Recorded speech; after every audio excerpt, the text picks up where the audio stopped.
दक्षिण सोलापूर मुरुम माफियाविरोधात तक्रारींचा पाढा लांबतोय।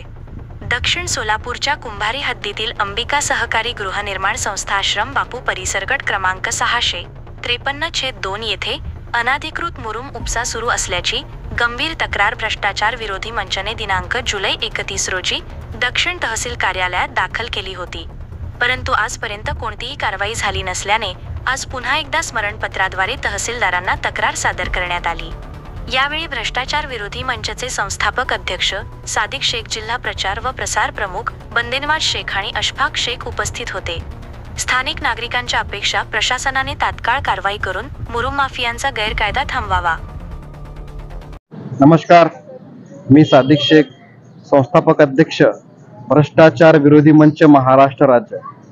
आज या ठिकाणी दक्षिण तहसील कार्यालय येथे माननीय तहसीलदार साहेब यांच्याकडे एक स्मरणपत्र म्हणून या ठिकाणी आम्ही देण्यासाठी आलो होतो।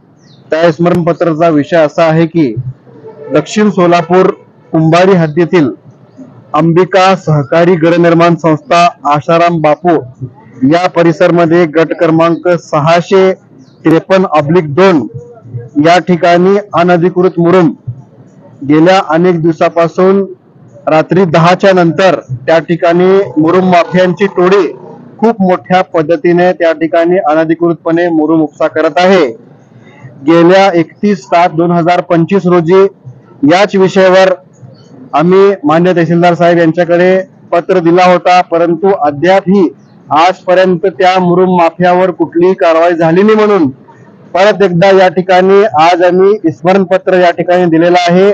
या स्मरणपत्रामध्ये आम्ही अशी मागणी केली आहे की जर 14 ऑगस्ट पर्यंत या मुरुम माफियावर कारवाई झाली नाही तर 15 ऑगस्ट रोजी जिल्हा परिषद पूनम गेट या ठिकाणी आम्ही या विषयावर बेमुदत धरणे आंदोलन सुरू करणार आहे।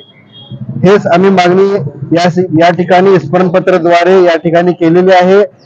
15 ऑगस्ट रोजी त्या बेमुदत धरणे आंदोलन मध्ये आम्ही आमच्या संघटनेच्या सर्व पदाधिकाऱ्याला घेऊन त्या ठिकाणी जेवढे अनधिकृतपणे मुरुम माफिया आहे यांच्या गाड्याचे नंबर आणि फोटो त्या आंदोलनाच्या बॅनर मध्ये घालून आम्ही 15 ऑगस्ट रोजी बेमुदत धरणे आंदोलन या विषयावर सुरू करणार आहे। एवढंच सांगून मी आपले 2 शब्द संपवतो। जय हिंद, जय महाराष्ट्र।